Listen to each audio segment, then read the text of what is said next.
தூய்மை பணியாளர்களுக்கு மாதத்தில் ஒரு நாள் மனுநீதி நாள் முகாம் நடத்தி குறைகளை கேட்டறிய வேண்டும் என்று மாவட்ட ஆட்சியரிடம் தூய்மை பணியாளர்கள் நலவாரிய தலைவர் கோரிக்கை வைத்தார்.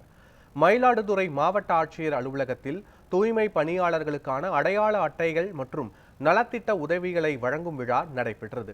இந்த விழாவில் தமிழ்நாடு தூய்மை பணியாளர் நல வாரிய தலைவர் டாக்டர் திம்மம்பட்டி வே ஆறுசாமி மற்றும் துணைத் தலைவர் கனிமொழி பத்மநாபன் ஆகியோர் கலந்து கொண்டனர்.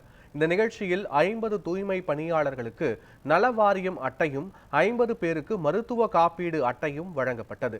இதில் பேசிய தூய்மை பணியாளர் நல வாரிய தலைவர் ஆறுசாமி, தமிழக முதலமைச்சர் மு.க.ஸ்டாலினின் 15 கோடி ரூபாய் நிதி ஒதுக்கீட்டின் கீழ் தூய்மை பணியாளர்கள் நல வாரியம் சிறப்பாக செயல்பட்டு வருவதாக கூறினார்.